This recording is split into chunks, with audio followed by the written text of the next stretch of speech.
안녕하세요. 오늘의 사연을 시작해 보겠습니다. 안녕하세요. 20대 후반의 주부예요. 요즘에는 20대에 결혼하는 사람이 예전만큼 많지 않은데 제가 결혼을 조금 일찍 했어요. 저는 고아로 자라서 중소기업에 다니는 남편을 만나 결혼을 했는데 가진 게 없어 결혼과 동시에 시댁에 얹혀 살며 구박을 참 많이 받았어요.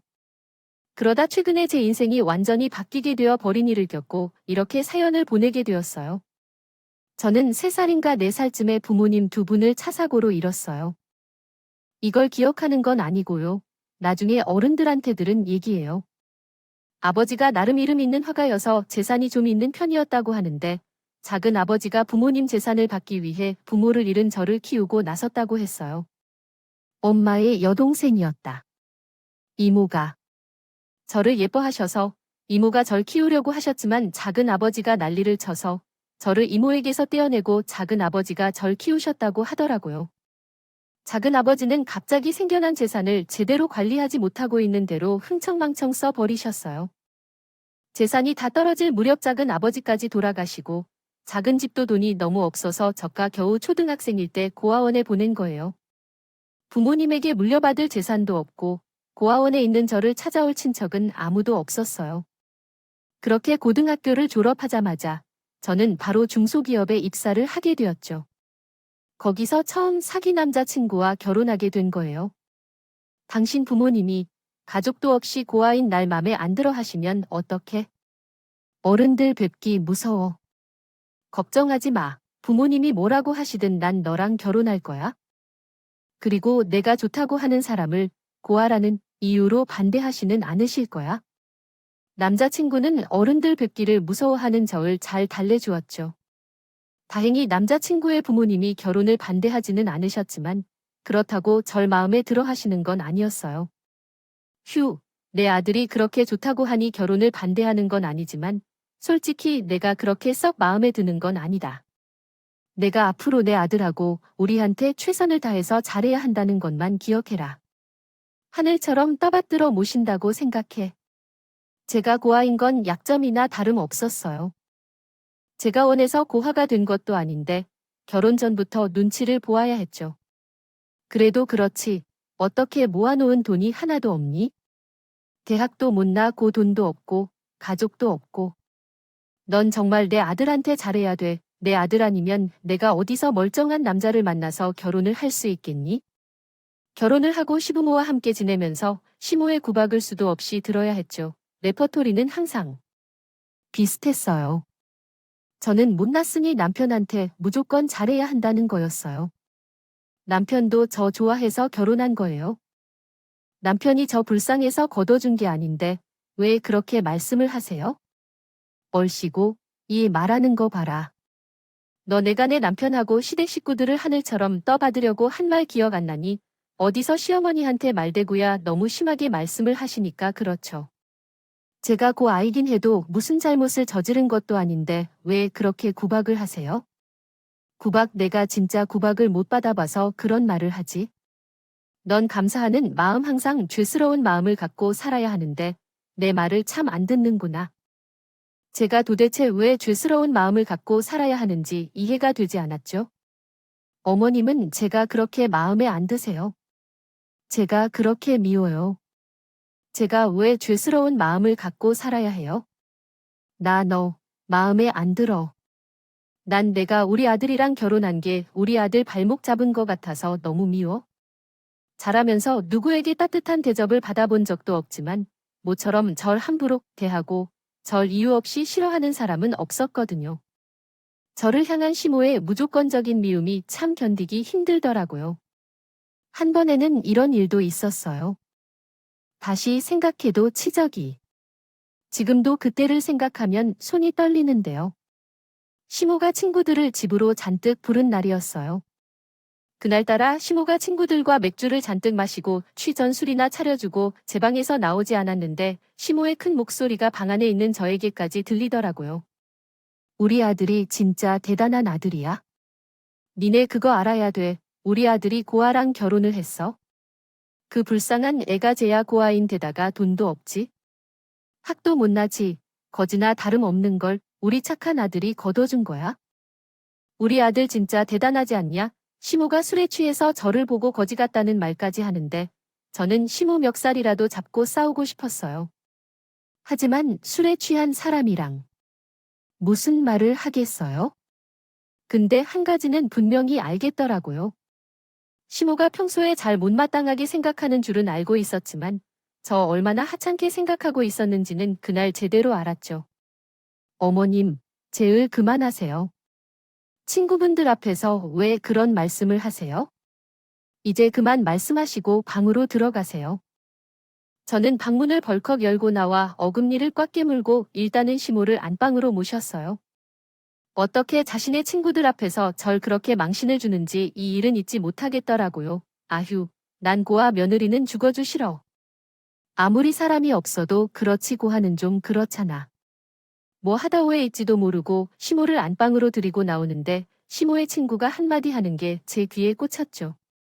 제가 원해서 고아가 된 것도 아니고 저 고아였지만 한 번도 부끄러운 짓 한 적 없고 열심히 살아왔어요.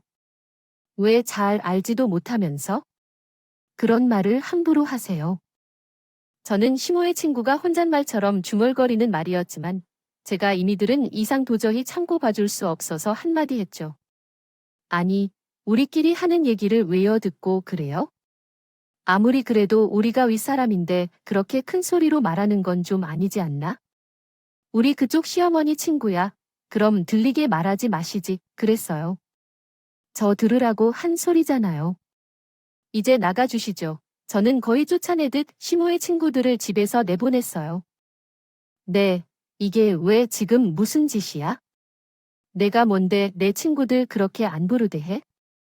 너 지금 가정교육 못 배운 거 티내니?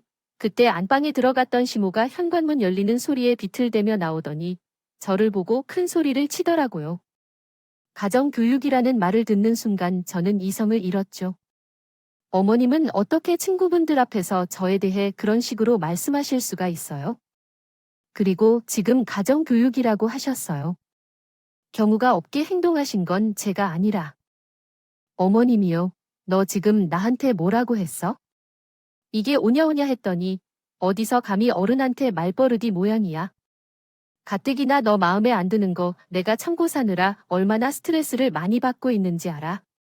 항상 감사하며 살려고 했더니 어디서 어른한테 말, 대구야.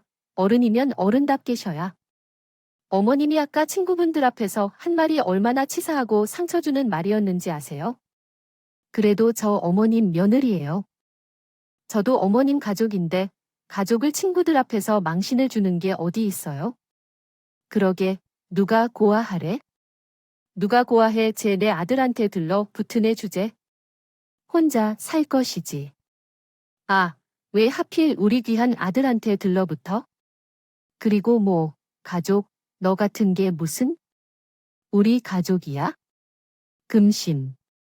어디서 우리 가족이라는 말을 해? 너, 우리 가족 아니야? 넌 그냥 혹 같은 애야? 없는 게 더 좋은?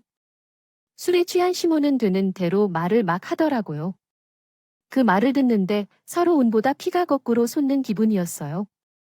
시호에게 저는 이 집안 사람도 아니었죠. 그렇지 않았다면 어떻게 혹이라고 표현을 썼겠죠.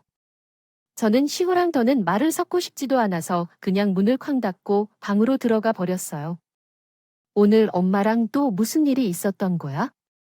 당신 기분이 너무 안 좋아 보여서 내가 당신한테 힘이 못 되어주는 것 같아서 항상 미안해. 그날 밤은 시집어서 가장 견디기 힘든 날이었는데 그래도 눈치 빠른 남편이 저를 따스하게 달래줘서 그나마 버틸 수 있었어요. 당신도 어녀 사느라 눈치 많이 보고 있는 거 나도 아는데 뭐 그래도 당신은 항상 내 생각해 주잖아. 그것만으로도 힘이 많이 돼. 당신은 항상 최선을 다해서 살고 있고 그게 참 고마워.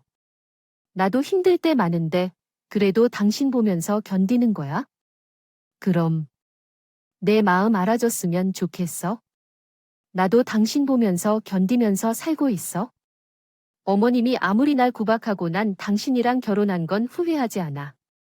어머님이 날 가족으로 인정하지 않으시지만 그래도 당신과 난 가족 맞잖아. 그거면 돼, 당연하지. 나한테 하나뿐인 가족은 당신이야. 내가 그렇게 생각하고 있다는 건 당신이 알아줬으면 좋겠어. 남편과 전 서로를 위로하고 격려하며 5년의 시간을 버텼어요. 우리는 각자 스트레스를 많이 받아서 그런지 아이가 생기지는 않더라고요. 그래도 둘 다 아직 젊고 언젠가는 우리 힘으로 둘만의 집을 얻어서 살 생각에 열심히 살았죠.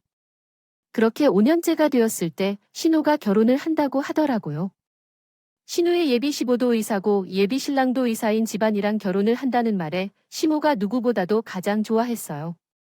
이제야 우리 집안도 수준에 맞는 결혼을 아는구나. 늘 키우면서. 항상 힘들기만 했는데 그래도 딸 하나 잘 키워놓으니까 의사 사위도 보고 이런 날도 오네. 아휴, 이제야 마음이 놓인다.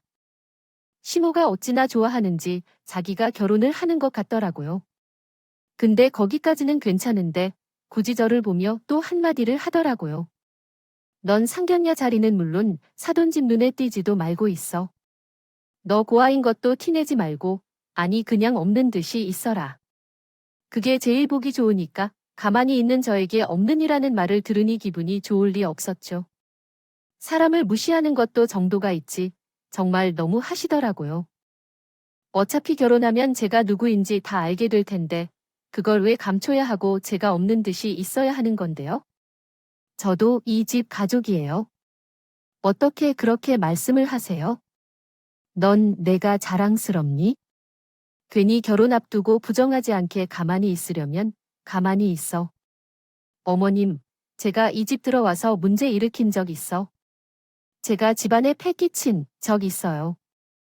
저도 제 역할을 충실하게 하면서 열심히 살고 있는데 제가 왜 그렇게 잘못했다고 미워하세요? 기분 좋은 일 앞두고 너랑 긴 대화 나누고 싶지 않다. 나 솔직히 너 창피해. 혹여나 사돈집에서 너 때문에 우리 집안을 우습게 보면 어떡하니? 내 처지도 생각을 해줘야지. 시모의 말을 듣는데 정말 서럽더라. 친정이 없고 돈도 없으니 별소리를 다 듣더라고요. 나는 왜 결혼을 해도 가족이 없는 느낌이 들까? 참 외롭더라고요. 시모의 말들은 치사하고 악랄했다. 아팠어요. 저희 아버지도 유명한 화가였어. 부모님은 살아계셨어도 저한테 이렇게 말씀하셨어요. 저도 부모님 돌아가신 거 원망스러워요. 근데 어머님은 굳이 그걸로 절 약점 잡으셔야겠어요? 화가가 얼마나 배고픈 직업인 줄 아니? 얘가 확인 못할 얘기라고 유명한 화가 같은 소리를 하고 있네. 내가. 그랬지. 좋은 일 앞두고 너랑 얘기하기 싫다고 가서 집안일 마무리나 해. 시모는 우리 부모님이 화가였다. 말을 듣고 아주 대놓고 비웃더라. 어쨌든 저는 상례 자리는 물론 신우의 결혼과 관련된 어떤도 거의 듣지 못했어요. 그런데 어느 날은 시모가 저한테 친구나 만나고 오라고 하더라고요. 너 그동안 맨날 집안일만 하느라 힘들었을 텐데 오늘은 어디 멀리 나가서 바람이라도 쐬고 와. 너도 쉬는 날이 있어야지. 친구라도 있을 거 아니야? 일찍 들어올 생각 말고 저녁 먹고 와. 갑자기 놀고 오라며 용돈까지 주길래 저는 웬일인가 했죠. 만날 사람도 딱히 없어서 그 혼자 교회에 나가서 혼자 바람을 쐬고 왔어요. 당신, 왜 이제 왔어?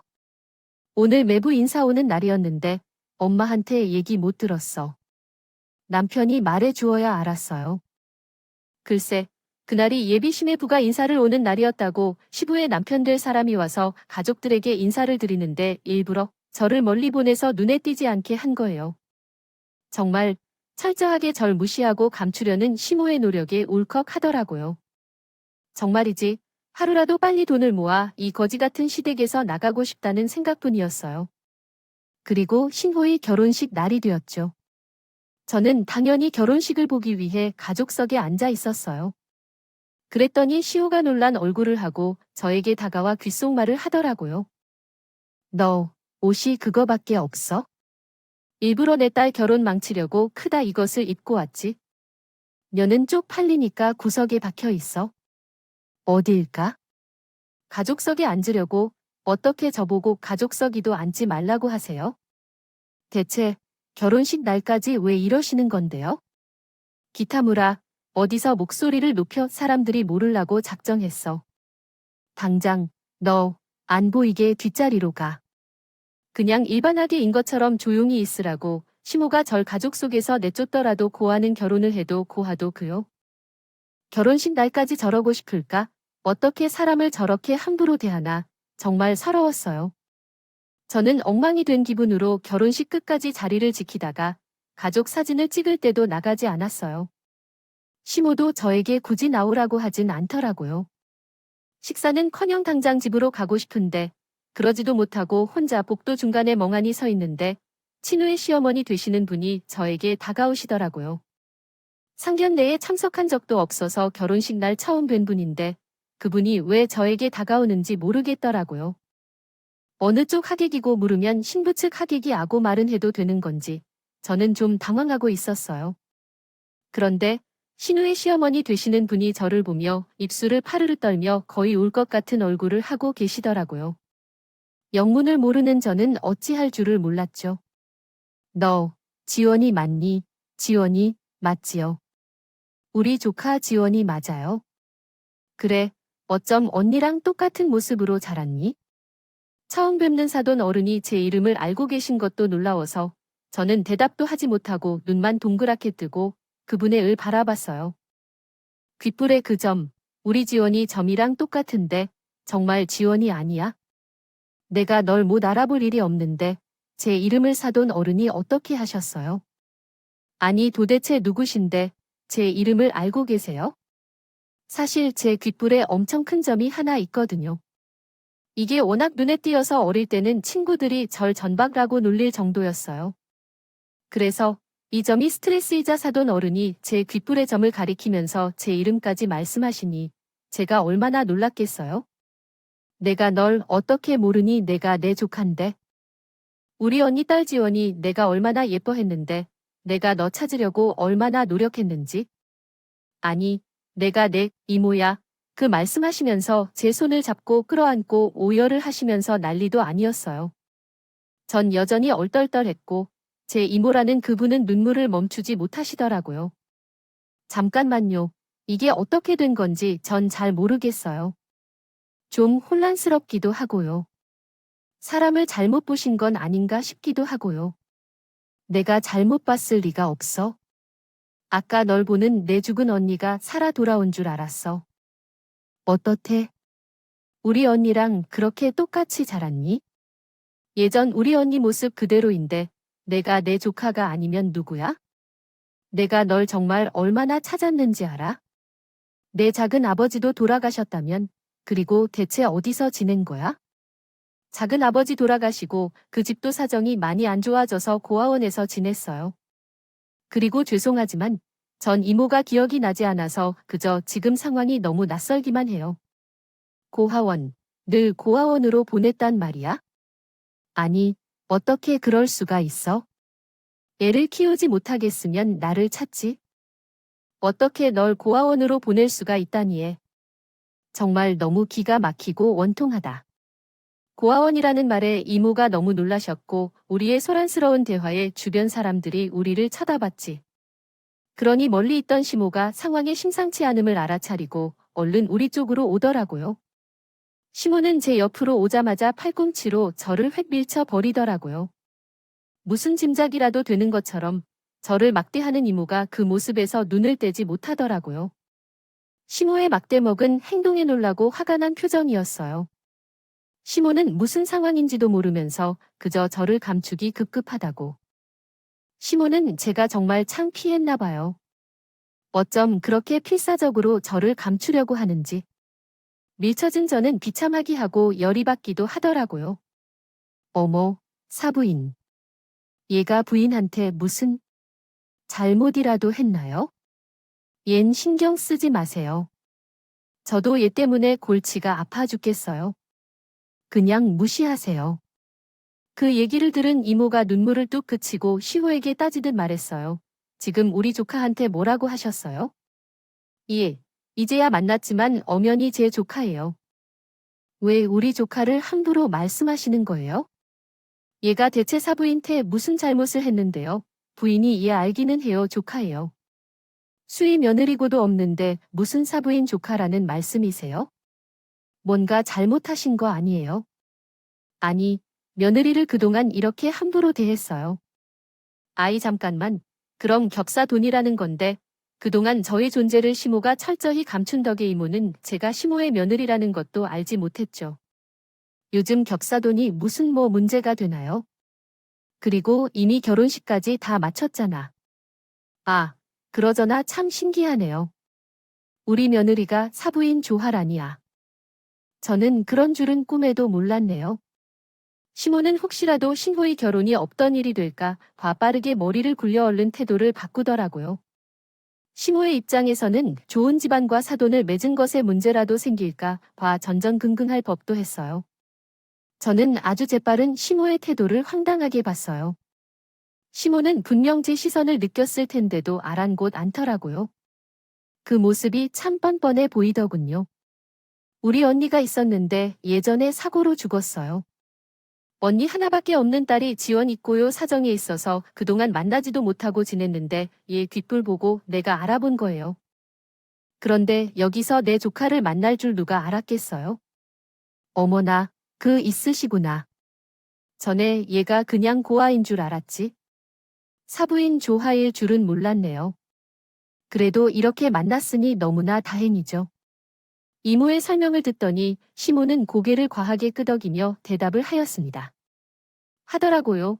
상황 파악이 빠른 시모의 모습이 어찌나 꼴보기 싫었는지 몰라요. 이모에게 잘 보이려고 오버하며 맞장구를 치는데 되게 보기 싫었어요. 그런데 우리 지원이가 사돈 집에서 대접을 참 험하게 받은 것 같네요. 우리 지원이한테 말씀도 너무 막하지. 그냥 무시하라 사람을 앞에 두고 어떻게 그런 말씀을 하십니까? 여지껏 우리 지원이를 이런 식으로 대하신 겁니까? 아유, 제가 마음이 너무 급해서 그랬어요. 아, 제가 설마 우리 면회를 함부로 대할까요? 오해하시는 거예요. 지금 저희는 같이 살기도 하고 차이도 얼마나 좋은데요. 어쨌든 이런 모습을 보여 주셔서 아유, 너무나 죄송합니다. 이모의 시모의 말을 믿지 않는 눈치였어. 그럴 만도 했죠. 팔로 저를 밀치는 걸 다 보셨으니 우리 지원이 부모님이 일찍 돌아가시기 했어도 귀하고 예쁜 많이 받은 딸이었어요. 저한테는 아주 소중한 조카였다. 말을 쉽게 올리시면서 말씀하시는 것도 너무 거슬리네요. 그때 이모가 저를 우리 지원이라고 부르시는데 울컥하더라고요. 가족에 있는 사람들에겐 너무나 당연한 그 말이 저에게는 감동으로 다가왔어요. 혈육이 있다는 게 이렇게 좋은 거구나 하는 감동이에요. 아니, 고아를 고아라고 부른 건데 왜요? 부인이 지금 오해를 하고 계시는 거예요? 제가 고아라고 말하긴 했어도 얘 함부로 대하진 않았습니다. 제가 오해하고 있는 건 없는 것 같습니다. 지원이를 제가 키웠다면 이런 일은 없었을 텐데 정말 속상하네요. 그리고 상견 내 자리에도 우리 지원이를 데려오지 않고 아까 보니 가족 속에도 앉아있지 않던데 우리 지원이를 일부러 눈에 띄지 않게 하려고 하신 건가요? 이모가 또박또박 따지니 시모가 당황을 하며 횡설수설 하더라고요. 아니, 그건 얘가 낯을 많이 가리고 그러니까 저도 그냥 편하게요. 마음대로 있으라고 한 거예요. 나름 존중을 해준 거라고요. 신뢰가 안 된다면 저희끼리 얘기 좀 해야 할 것 같습니다. 할 얘기가 워낙 많아서요.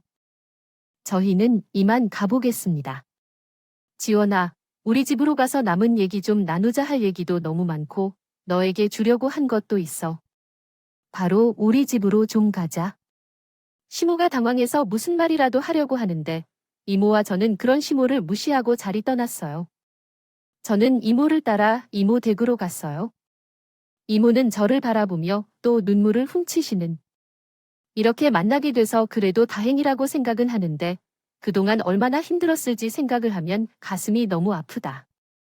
시댁에서 산다고 하는 것 같던데 많이 힘들었지. 저도 이모를 뵙게 돼서 반갑고 좋기도 한데 사실은 지금 얼떨떨한 심정이에요. 혹시 잘못 알고 계신 건 아닌가 하는 생각도 들고요. 만약에 잘못하신 거라면 저 많이 허탈할 것 같아요. 너희 아버지 화가였고 너희 엄마도 화가였지.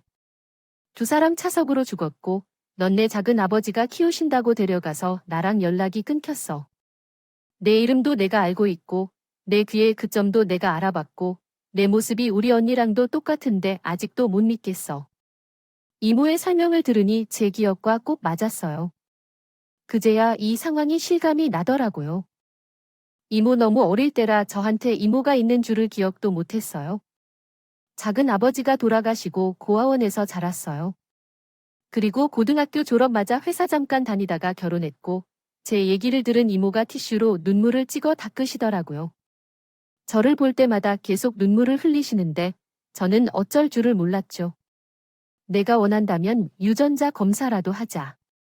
그리고 난 아직도 후회가 많이 되는 게 내가 고집을 부리고 너희 작은 아버지랑 크게 싸우는 안이 있어도 널 내가 데려오지 못한 거야. 그게 제일 후회가 돼. 내가 널 데리고 살았다면 내가 너희 시어머니한테 그런 대접받지는 못하게 했을 거야. 어린 나이에 결혼은 왜 그렇게 빨리 한 거야? 난 그저 전부 속상하기만 하다. 결혼은 제가 원해서 빨리 한 거예요. 시어머니랑 사이가 안 좋고 그것 때문에 힘든 건 맞지만 제 남편은 좋은 사람이에요. 내가 널 데리고 살았더라면 너한테 해줄 수 있는 게 훨씬 많았을 텐데. 아, 그 생각만 하면 너무 속상하다. 죽은 너희 엄마가 나를 얼마나 원망할까? 엄마, 그렇게 생각하지 않으실 거예요. 어릴 때 본 절 바로 알아보셔서 엄마가 너무 기뻐하실 거예요. 엄마라는 단어를 입 밖에 꺼내니까 내 앞에 계신 분이 제 이모라는 사실이 더욱 실감이 나더라고요. 기분이 참 묘한데 그게 그렇게 좋더라고요. 그래, 지금이라도 널 만났으니까 내가 그동안 못해준 거 다 해줄게. 대학 공부를 지금이라도 하고 싶다면 내가 지원해줄게. 다른 거 뭐 하고 싶은 거 없니? 그런 거 없어요. 지금은 그냥 저에게도 이모가 있다는 게 좋아요. 이모가 제 이름 불러주시는 것도 좋고요. 이모는 제 말에 또 한 번 눈물을 왈칵 쏟으셨다. 원하는 게 너무 소박해서 속상해 하시는 것 같아서 그게 뭐라고 그렇게 좋아하니? 당연한 거야. 우리가 너무 늦게 만나서 그렇지. 넌 내 조카고 하나밖에 없는 우리 언니의 하나밖에 없는 딸이야. 내가 얼마나 귀하고 소중한 조카인데 자꾸 속상하고 기쁘고 그래서 눈물이 난다. 이모의 말에 그동안의 서러움이 다 씻기는 것처럼 위로가 되더라고요. 너에게 주려고 갖고 있던 게 너희 아버지가 그리신 그림이네. 이 그림 팔려고 하는 사람들이 워낙 많았는데 너에게 주려고 내가 잘 간직하고 있던 거야. 관리 상태도 좋아. 이모는 저에게 그림 2점을 주셨어요. 하나는 풍경 그림이었고 또 하나는 아버지가 저의 어린 시절 모습을 그린 그림이었지. 그림 속에 아이의 귀도 저처럼 큰 점이 하나 있더라고요. 그 그림을 보는 순간 돌아가신 부모님이 절 얼마나 사랑했는지 전해지는 것 같았어요. 저도 울고 제가 우는 모습에 이모도 울고 우리는 그림을 보며 한참을 울었어요. 우리 앞으로는 자주 연락하고 보면서 살자. 그동안 못 나눈 얘기들도 많이 나눠야지. 이모, 아버지 그림 주셔서 감사해요. 모를 만난 것도 행복한데 이런 것까지 주실 줄 생각도 못했던 일이에요. 이건 처음부터 내 거였어. 난 잠깐 복원만 해둔 거고 언젠가 다시 널 볼 수 있을 것 같아서 정말 소중하게 간직하고 있었어. 너한테 주게 돼서 내가 더 기쁘다. 생활은 어떻니? 많이 어렵게 지냈을 거 아니야. 너희 부모님은 그 업계에서는 나름 유명하신 분이었어. 이 그림이면 내 생활에 보탬이 많이 될 것 같아. 아마 그 그림들 사겠다는 사람들도 많을 거야. 예상하셨겠지만 사는 게 쉽지 않았어요. 그래서 시댁에 얹혀서 살았던 거고요. 그림을 팔아도 될지 모르겠어요. 내가 어떻게 해서든 내 작은 아버지한테서 너를 뺏기면 안 되는 거였는데 그날이 제일 후회가 되는 말씀 마세요. 지금이라도 이모를 만나서 너무 다행이에요. 전 그렇게 생각해요. 저는 그렇게 해서 이모에게 그림을 받고 집으로 돌아왔어요. 절 기다리고 있던 시모가 가장 먼저 달려 나오더라고요. 너 하라며 부인이고 조커라고 하는 거야? 아, 이게 다 무슨 일이니? 부인이 너한테 뭐라고 하시든. 그리고 그 그림들은 뭐야? 제가 그랬잖아요. 저희 부모님 화가셨다고 저희 아버지 그림 받아온 거예요. 그리고 어머님이 사부이. 저희 이모가 맞고요. 화가가 맞기는 한가 보구나. 그나저나 너 부인한테 우리 얘기 뭐라고 했니? 말 실수한 건 아니지. 그리고 내가 그 집 하라면 이게 대체 족보가 어떻게 꼬이는 거냐? 제가 그것까지 걱정해 하는 건지는 모르겠네요. 그리고 제가 어머님에 대해 특별히 말하지 않아도 되는 것 같은데요. 그동안 어떤 대접을 받으면서 지냈는지 이미 알고 계시는 것 같던데요. 아, 그럼 내가 그 오해를 바로 잡아야지. 너 가만히 있었니? 아휴, 이걸 어쩐다. 어머님은 저에게 이모가 생겼다는데 그저 본인 평판 나빠질까 봐 그것만 걱정하시죠. 나도 내가 뭐 이모가 있을 줄 알았니? 그것도 우리 사돈. 내가 너 모일 줄은 누가 알았겠냐고. 하필이면 만나도 이렇게 만나? 어쨌든 너 말 잘해라. 괜히 서운했던 거 얘기해서 내 얼굴에 먹칠하지 말고. 그럼 앞으로 저한테 행동 조심하셔야겠네요. 제가 이모한테 무슨 말을 할지 모르니까요. 안 그래요. 제발. 시모가 놀란 얼굴로 절 바라보더라고요. 너 지금 나 협박하는? 건이, 넌 말 한 번 소름 돋게 하는구나. 내가 넌 눈치라도 봐야 한다는 거야? 그럼요. 제가 어머니의 며느리기도 하지만 아가씨에게는 신호이기도 하잖아요. 겹사돈이 아는 게 그런 거예요. 너 참 말 무섭게 한다. 너 그렇게 말하면 내가 어디 신경 쓰여서 너랑 같이 살 수나 있겠니? 너랑 내 아들이 내 집에 얹혀 살고 있는 거야? 그건 왜 몰라? 저도 그게 싫어서 어떻게든 나갈 방법 구할 거예요. 그리 오래 걸리지 않을 거니까. 그런 줄 아세요? 뭐가 좀 산다고 너한테 돈이라도 떨어져 그래봐야 고하루 자랐다는 사실이 없어져. 너 이모 좀 생겼다고 뭐 대단한 뒷배아도 생겼다고 착각하는 모양인데. 너 여전히 고아야. 여전히 고아는 맞는데요. 이제 그냥 고아 아니고 아버지 유산 받은 고아의 비군 훈련장 내 앞에서 잘난 체라도 하는 거야? 너, 그 그림이 뭐네? 팔짝 고쳐줄 것 같니? 착각하지 마. 보나마나 별것도 아닌 그림인 것 같구만. 어머님은 절 무시하는 게 습관이 돼서 도저히 변하지 않을 것 같네요. 근데 차라리 잘 됐어요. 어머님 태도 보니까 제가 어머님을 용서할 필요는 없을 것 같네요. 아니야. 용서란 내가 뭔데 날 용서하고 말고 해? 너 웃기다. 너 설마 내 딸 힘들게 하려고 그러는 거니? 그제서야 시모의 눈동자가 크게 흔들리더라. 그건 앞으로 어머님이 저에게 어떻게 하느냐에 달렸죠. 앞으로 잘 지켜볼게요. 어머님이 저에게 어떻게 대하시는, 근데 저에게 아무리 잘하셔도 그동안 저에게 한 행동들을 생각하면 솔직히 뭘 어떻게 하든 상관은 없을 것 같네요. 제 말에 심각해 하거나 말거나 저는 그냥 방으로 들어와 그림을 어디에 팔아야 하는지 알아봤어요. 제가 원하는 건 하루라도 빨리 시댁에서 벗어나는 것이었거든요. 그러다 한경매 회사를 알게 되었고 그곳에 연락이 닿게 되어서 아버지의 풍경화를 팔고 싶다고 했죠. 그리고 그쪽에서 제시한 금액은 제가 생각했던 것보다 더 크더라고요. 시모가 우습게 생각했던 그림이 가치가 있는 작품이었던 거예요. 아버지는 주로 인물화를 그리셨는데 풍경화가 있다는 건 독특한 일이었기 때문에 값어치가 나가는 거라고 하더라고요. 남편과 함께 모은 돈과 그림을 판 돈을 합치면 작은 집 하나 정도는 구할 수 있겠더라고요. 저는 풍경화 한 점만 팔고 아버지가 저를 그린 그림은 팔지 않았어요. 그건 꼭 간직하고 싶더라고요. 그렇게 해서 저와 남편은 며칠 안 있어서 시댁에서 나와 우리만의 집을 가질 수 있었어요. 아니 대체 내 아버지가 얼마나 대단한 화가였길. 그림 하나 팔았는데 돈이 그렇게 생기니 너 정말 대단한 집 딸이었나? 나 참 살다 보니 이런 날도 있네.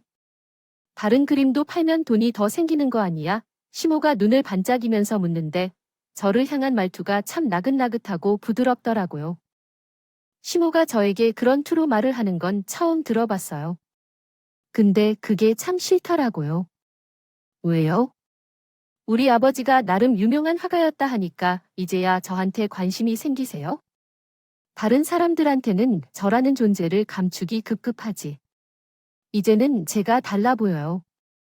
그때는 내가 그저 천의 고아인 줄 알았고 지금은 아니라는 거 알았지. 내가 그렇게 좋은 집안의 조카인 줄 알았으면 내가 너 함부로 되겠니? 그렇게 말씀하시는 거 부끄럽지도 않으세요? 제 배경에 따라서 태도를 바꾸는 게 어른으로서 자랑스러운 행동은 아니잖아요. 저라면 그렇게 태도를 바꾸진 않을 것 같아요. 제가 이래서 어머님이 싫은 거예요. 그래, 나도 내가 잘한 건 아니라고 생각한다. 그래서 다시 생각해보면 너한테 미안한 것도 많아. 그래도 앞으로도 내가 너한테 그렇게 하겠니? 안 좋았던 건 있고 앞으로 잘 지내면 되지. 저는 그동안 저에게 하신 행동들 잊지 못할 것 같은데요. 잊고 싶지도 않고요. 제가 그걸 잊고 어머님이랑 잘 지내면 바보죠. 제가 그렇게 말하니까 시모가 눈에 띄게 당황을 하더라고요. 그리고 누나를 굴리는데 자기 딸에게 피해가 갈까 봐 머리를 굴리는 게 제 눈에도 너무나 훤히 보이더라고요. 너 그렇게 난태 맺힌 게 많았니? 너 살림 어려워서 우리 집에 온차 살게 해주고 내가 못 해준 게 뭐가 있다고 이런 식으로 나오니 부려먹을 거 다 부려먹고 신우 결혼식 때는 가족 속에 앉지도 못하게 하셨잖아요. 그뿐이에요. 제가 창피하다고 얼마나 절 구박하며 사는 것 때문에 남편이랑 저랑 얼마나 눈치를 보면서 살았는데요. 우리 이모도 어머님 저한테 하시는 거 보고 바로 어렵게 살았다는 말부터 하셨어요. 남의 눈에도 그래 보이는데 직접 겪은 저는 어쩌면 했겠어요? 아니, 서부인한테 내가 말을 대체 어떻게 했길래 그런 말씀을 하신다니? 그래, 내가 잘 몰라서 실수는 했지만 앞으로는 안 그런다고 하자니 나는 내가 성격도 좋고 그래서 조심성 없게 행동한 거 있지만 앞으로는 안 그런다니까. 저 오늘부로 시댁과 인연은 여기서 끊고 지내고 싶어요. 제 배경 알고부터 어머님 태도 바뀐 것도 싫고 제가 그동안 당한 거 생각하면 다시 잘 지낸다는 것도 말이 안 되고요. 아니, 넌 무슨 인연을 끊겠다는 말을 그렇게 쉽게 하니 이혼이라도 하겠다는 거야? 이혼 안 해요. 하지만 어머님과 전 이제 인연을 다 한 것 같아요. 어차피 어머님도 원하시던 바 아닌가요? 아니, 무슨 그런 무시무시한 말을 하고 그러니. 아, 내가 너한테 뭘 그렇게 잘못했다고? 아니, 나도 잘못한 건 안다. 하지만 앞으로 안 그러겠다고 하면 너도 마음을 푸는 게 맞지? 제가 왜 그래야 하는데요? 어머님이 앞으로 안 그러겠다고 하면 무조건 마음을 풀어야 돼요. 죄송하지만 전 그럴 생각이 없네요. 전 그렇게 시모와 마지막 대화를 나누고 그 집에서 나왔어요. 남편 보기가 조금 민망해서 남편에게 먼저 말을 걸었어요. 내가 어머님한테 너무했다고 생각하지만 그래도 당신 어머님 이때 내가 너무 심한 것 같아. 아니, 솔직히 너무 이해돼. 한편으로는 속이 시원하게도 했어. 우리 엄마게. 하지만 나한텐 내 아내가 제일 중요해. 그래서 괜찮아. 내 걱정은 하지 마. 그렇게 말해줘서 고마워. 나도 좋게 말하고 나올까 생각해봤는데 그게 잘 안 되더라. 그리고 남편과 전 새로운 우리의 보금자리로 이사를 했어요. 결혼 5년 만에 우리 집이 드디어 생긴 거였죠. 이제 우리 시간도 생겼고 집 걱정도 없고. 당신 하고 싶은 거 했으면 좋겠는데 뭐 하고 싶은 거 없어. 난 그동안 당신이 집안일에 치여 살아서 항상 마음이 안 좋았는데 지금이라도 해. 남편의 말을 듣고 생각해보니 하고 싶은 게 하나 있기는 하더라고요. 피는 못 속인다는 말이 있잖아요. 저도 여유가 생기니 하고 싶은 게 그을 그리는 일이더라고요. 학원에 다니면서 그림을 그리며 소소한 즐거움을 얻고 있어요. 인연을 끊기로 했던 시호에게 가끔 연락이 오기도 해요. 잘 지내니? 너희가 집에서 나가고 나니까 집이 얼마나 휑한 모른다. 그래도 내가 집안일이며 잡다한 일을 해주어서 참 편하고 좋았는데 대신 그 일을 하는 저는 많이 힘들었고요. 집안일을 다시 해야 하니까 제 생각이 나셨어. 아, 넌 또 왜 말을 그렇게 밉게 하니? 내가 너 생각도 나고 해서 연락한 건데 좀 따뜻하게 받아줄 수는 없는 거야? 언제 한번 집으로 와라. 너 따뜻한 밥 한 끼 먹이고 싶어서 연락했다. 따뜻한 밥은 지금도 잘 먹고 있어요. 전 됐으니까 신경 쓰지 마세요. 그래서 안 오게? 아, 그래도 난 너 오면 해서 많이 사뒀는데 한번 들르지. 그래, 제가 무슨 좋은 얘기를 듣는다고 거길 가요? 전 정말로 괜찮고요. 지금도 잘 지내니까 제 걱정은 안 해주셨으면 좋겠어요. 아니, 우리 딸이 결혼하고 시부모를 많이 어려워하더라고. 그래도 너한테는 뭐니까 내가 말만 잘해주면 우리 딸도 시댁이랑 잘 지낼 수 있지 않을까 싶어서. 근데 어머님, 누가 며느리한테 너라고 해요? 어머님은 하도 저한테 말을 막 하셔서 그 정도는 아무것도 아니라고 생각할지 모르지만요. 그거 정상 아니에요. 그리고 입은 삐뚤어져도 말은 똑바로 하셔야죠. 저한테 따뜻한 밥 먹이고 싶어서 부르는 게 아니라 신우가 시댁이랑 잘 지내게 하려고 저를 이용하려는 거잖아요. 그러니까 됐어요. 전 어머님이랑 연락 자주 안 하고 지내고 싶어요. 내가 미안하다 괜히 연락해서 우리 며느리 기분만 했나 보다. 내가 앞으로는 말하는 것도 조심할게. 그리고 연락은 자주 하지 않을게. 말자 난 그래도 너 아니 우리 며느리랑 가끔 얼굴 보고 지내고 싶어. 전 별로 그러고 싶지 않은데요. 그렇게 심심하시면 전에 불렀던 친구들이나 만나세요. 그때 맥주 같이 마시던 친구분들 있잖아요. 어머님이 고아 며느리 둔 걸 같이 속상해 하시던 친구분들. 아이나, 이제 걔네들이랑 연락 안 하고 지내. 우리 며느리한테 말도 막 했는데 내가 걔네 보고 싶겠어. 그때도 기분 많이 안 좋았지 사실. 그날 내가 취해서 너한테 아니 우리 며느리한테 말 실수한 건 내내 마음에 걸렸다. 나 그거 사과하고 싶었는데 기회가 없어서 말을 못했지. 뭘 마음에 걸려요? 그런 생각한 적 없으시면서 이제 와서 무슨 말씀을 하시는 거예요? 됐고요. 저 할 일이 있으니까 이만 끊을게요. 아, 우리 며느리 바쁘구나. 내가 시간을 너무 많이 뺏었다. 보내, 그래. 그럼 내가 다음에 연락할게. 혹시 나랑 통화하고 싶으면 먼저 연락해도 돼. 난 언제든 전화 받을 수 있으니까 편하게 해. 시모는 예전과 달리 귀가 팍 죽어서 저에게 쩔쩔맸지만 그게 안쓰러워 보이진 않더라고요. 솔직히 제가 이모를 찾지 않았으면 저에게 함부로 대하던 것도 여전했을 거예요. 사위의 집안이 그렇게 대단한 집안이라고 난리를 쳤는데 한껏 무시했던 며느리가 그 사위의 사촌일 거라곤 생각도 못했겠죠. 이제 와서 저에게 잘 보이려고 해봐야 의미가 없죠.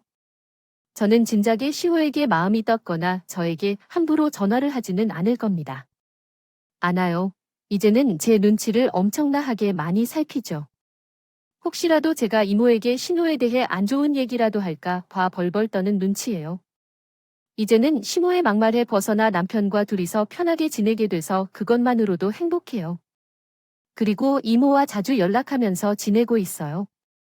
이모가 돌아가신 저희 부모님 얘기를 많이 해주시거든요. 그 외에도 저에게 뭐라도 해주고 싶어 하지만 저는 이모가 생겼다는 것만으로도 그저 행복해서 대학을 보내주시겠다. 선물을 사주시겠다고 해도 다 거절했어요. 이제는 저와 남편의 힘으로도 제가 원하는 건 충분히 할 수 있어서 정중하게 거절한 거였죠. 아, 그리고 정말 좋은 소식도 하나 생겼어요. 저랑 남편 사이에 아이가 생겼어요. 시몬에게 벗어나니까 우리에게도 새 생명이 찾아왔죠. 아이가 생긴 것을 시작으로 앞으로는 좋은 일만 생길 것 같아요. 제 얘기를 들어주신 모든 분들에게도 좋은 일만 생기길 바랄게요. 감사합니다.